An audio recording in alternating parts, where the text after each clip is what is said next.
আবু বকরকে ডাক দিয়ে বললেন যে তোমার সাথী, তোমার বন্ধু, তোমার বাল্য বয়সের বন্ধু আবু বকর কই? তারে তো দেখতেছি না। আমার ভাইরা আবু বকর ডাক দিয়ে বলেন, কেন তারে খুঁজতেছো কেন? তারে পাইলে তুমি কি করবা? এবার ডাক দিয়ে বলতেছে, তারে যদি পাইতাম, সে আমাদের পরিবারের বিরুদ্ধে কবিতা লিখেছে, আমার স্বামীর বিরুদ্ধে, আমার সন্তানদের বিরুদ্ধে, তার অর্থ সম্পদ, তার অর্জনের বিরুদ্ধে, মান সম্মানের বিরুদ্ধে এবং আমার বিরুদ্ধে সে কবিতা লিখেছে। এই পাথরটা মাথার মধ্যে দিয়ে, মাথায় ঢিল দিয়ে মাথাটা ফাটাই দিতাম। গালিগালাজ করলেন নবী মুহাম্মদ রাসূলুল্লাহকে।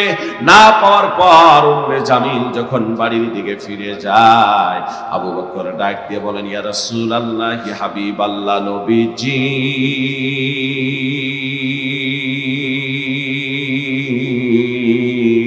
আল্লাহ যে বলেছেন কাফেরদের ক্ষতি থেকে আল্লাহ আপনাকে নিরাপত্তা দিবেন, হেফাজত করবেন, তার বাস্তব দৃষ্টান্ত আজ আমি নিজের চোখে দেখতে পেলাম। আমরা দুজন এখানে, আমার এসে দেখলো আর আপনাকে দেখতে পেল না।